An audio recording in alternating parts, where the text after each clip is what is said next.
বিসমিল্লাহির রহমানির রহিম। আসসালামু আলাইকুম। সুপ্রিয় শিক্ষার্থী বন্ধুদেরকে ইভ্যাক পাবলিকেশনের পক্ষ থেকে আজকের এই ভিডিওতে স্বাগতম। আজকে আমরা আরইউর আপডেট যে তথ্য আজকে পাওয়া গেছে সে তথ্য নিয়ে আলোচনা করব। আপডেট তথ্য হলো আরইউর সাবজেক্ট চয়েসের তারিখ, কত তারিখ থেকে কত তারিখ পর্যন্ত, যদিও কিনা এটা পূর্বে ঘোষিত ছিল, কিন্তু আজকের নোটিশে যে জিনিসটা জানানো হয়েছে যে সাবজেক্ট চয়েসের উপরে প্রথম যে রেজাল্ট, সেই রেজাল্টের তারিখ কবে দিবে, পাশাপাশি ওই প্রথম রেজাল্টে যারা সাবজেক্ট পাবে তাদের ভর্তির ডেট, তারপরে সেকেন্ড ওয়েটিং লিস্ট তারা টাঙ্গাবে কবে, এবং তার ভর্তির যে কার্যক্রম সেটা কত তারিখে পাবলিশড সম্পন্ন করবে, সেই ডেটগুলো আজকে তারা তাদের নোটিশের মাধ্যমে জানাইছে। তো প্রথমেই আমরা সাবজেক্ট চয়েস বলবো। সাবজেক্ট চয়েস দিতে হবে 26/5/2025 থেকে 31/5/2025। তার মানে সাবজেক্ট চয়েসটা আমাকে দিতে হবে 26/5/2025 থেকে 31/5/2025 মধ্যেই। এখানে তারা একটা গুরুত্বপূর্ণ কথা বলছে, সেটা হলো উক্ত তারিখের মধ্যে পছন্দক্রম।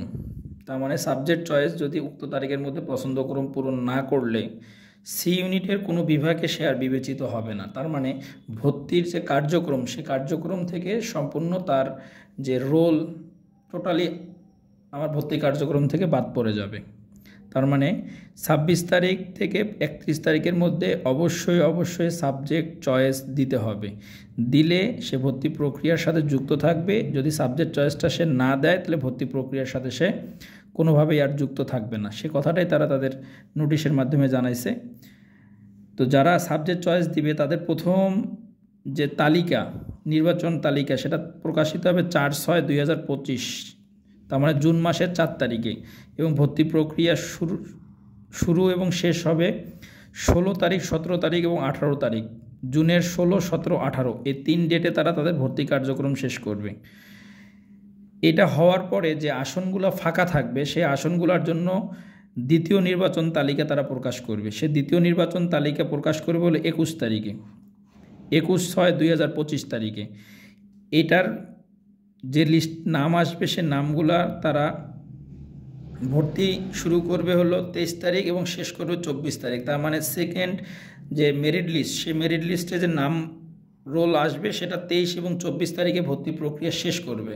করার পরে যদি তাদের আসন ফাঁকা থাকে তাহলে তারা পরবর্তীতে তৃতীয় ওয়েটিং লিস্ট টাঙ্গাবে। ঠিক অনুরূপভাবে তৃতীয় ওয়েটিং লিস্ট একটা ডেট দিবে, সেই ডেট অনুযায়ী যে রোলগুলো আসবে সেই রোলগুলো ভর্তি হবে। তারপরেও যদি সিট পূরণ না হয় তাহলে সেক্ষেত্রে তারা কিন্তু ফোর্থ ওয়েটিং লিস্ট টাঙ্গাবে। তো এইভাবে বিগত বছরগুলোর দিকে যদি তাকানো যায় তো রাজশাহী ইউনিভার্সিটি দেখা গেল যে 5টা বা 6টা ওয়েটিং লিস্ট অলরেডি টাঙ্গায় ফেলে। তো যার কারণে তারা প্রথম 2টা ওয়েটিং লিস্ট টাঙ্গানোর ডেট এবং ভর্তির সম্ভাব্য ডেট কিন্তু তারা ঘোষণা করছে।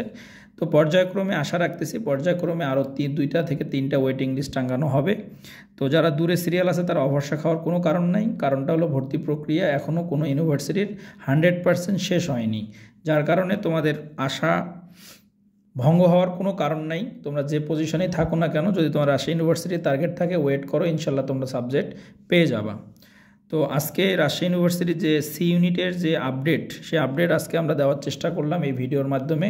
তোমরা সবসময় মাথায় রাখবা যে রাজশাহী ইউনিভার্সিটিতে সবচেয়ে গুরুত্বপূর্ণ যে বিষয়টা সেটা হলো সাবজেক্ট চয়েস। এই সাবজেক্ট চয়েসটা কিন্তু ভালোভাবে দেওয়ার চেষ্টা করবা। তার জন্য আমাদের নেক্সট ভিডিওতে আমরা সাবজেক্ট চয়েস নিয়ে আলোচনা করব। সাবজেক্ট চয়েস কীভাবে দিবা সেটা নিয়ে আমরা আলোচনা করব। তো সাবজেক্ট চয়েস অনেকেই ভালো সাবজেক্ট চয়েসে ভুলের কারণে ভালো সাবজেক্ট কিন্তু পায় না। অতএব সাবজেক্ট চয়েসটা কিন্তু একটা ইউনিভার্সিটিতে ভর্তি হওয়ার ক্ষেত্রে গুরুত্বপূর্ণ বিষয়।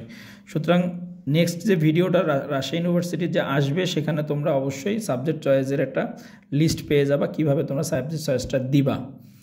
তো সুতরাং ওই ভিডিওটা তোমরা আশা করি যে ওই ভিডিওর মাধ্যমে তোমার সাবজেক্ট চয়েস যেটা দেওয়া দরকার সেটা পাবা এবং উপকৃত হবা। তো আজকে এই পর্যন্ত, আল্লাহ হাফেজ।